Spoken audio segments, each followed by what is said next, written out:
Hey everybody, I'm so glad you're here today. I have finished my fall book, and so I'm gonna go through a little flip through. If you'd like to see it, come on and let's take a look.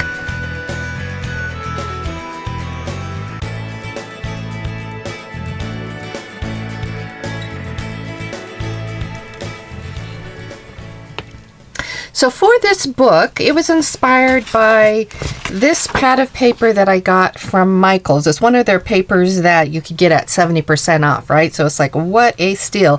Within the paper, they had the alphabet page. So I took that alphabet page, and that was really the inspiration for this book.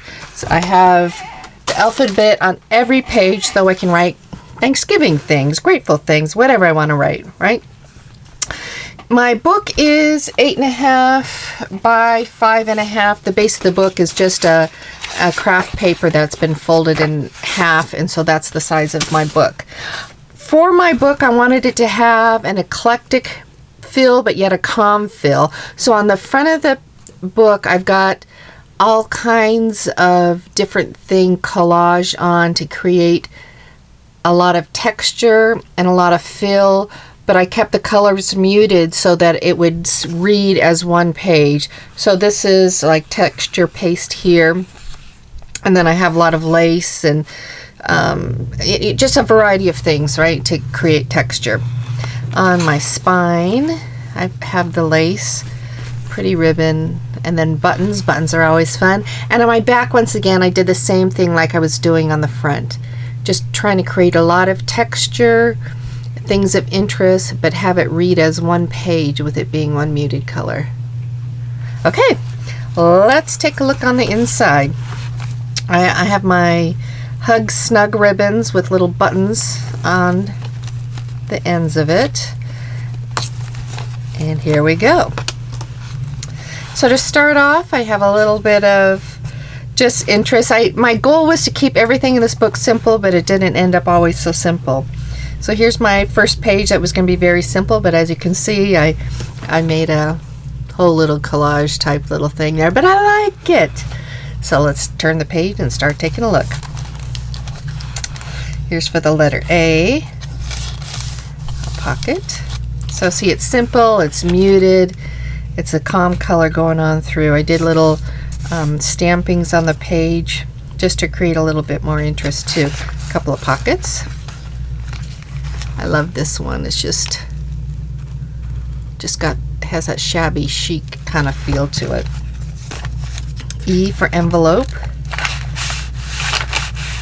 Well, you know, it doesn't have to be envelope, but that's what made me think about it. That's why I did the page like that. This actually here is from my wonderful friend Sandy. Thank you, Sandy. It was a perfect thing for that page, that envelope. I was looking all over and I was able to pull that out and place it in there, so thank you so much. Here we go. This is one of those pages that Nick the Booksmith does. I don't remember what she calls it right off the top of my head, but it's one of those pages that you can put in. When I completed my book, I realized I wanted more things sticking out. I wanted to create more of a feel like things are being tucked in, but I didn't want to put things on each of my pages. It wasn't the look I was going through for. So this worked out perfectly. I was able to create a collage here and have these poking out. So I really like how it turned out, and like with that rose in there. And that just can come out and it can go anywhere.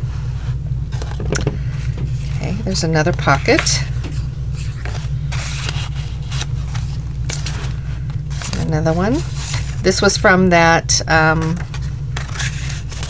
from the Michaels book as well.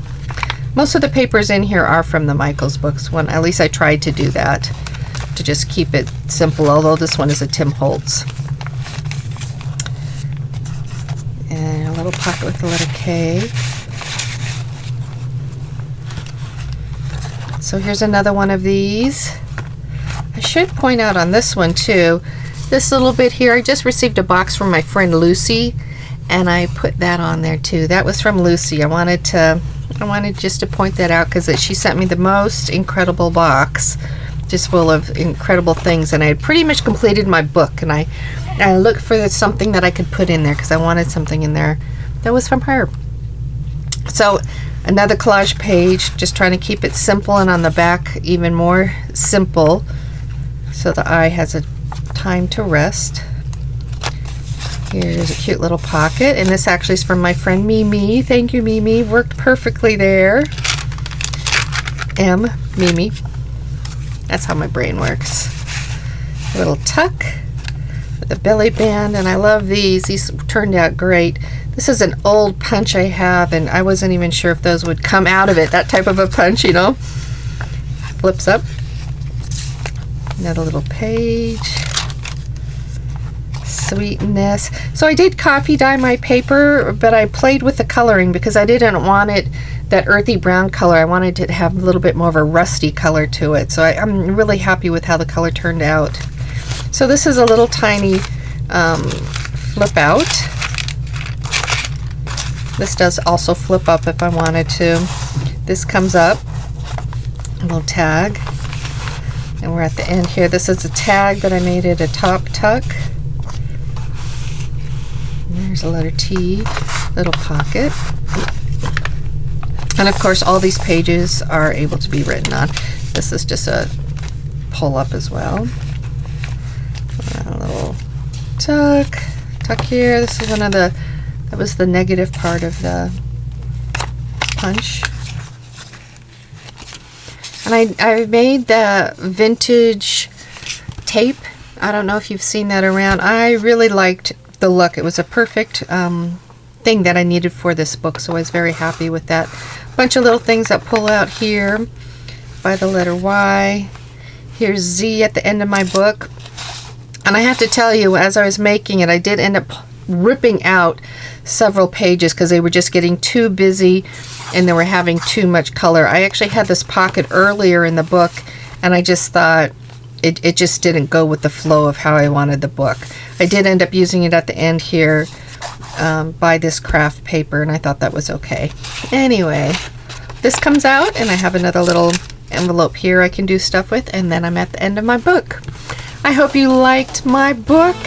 I loved making it. It was really quite a joy. So thank you for coming. Thank you for watching, and I will see you another time.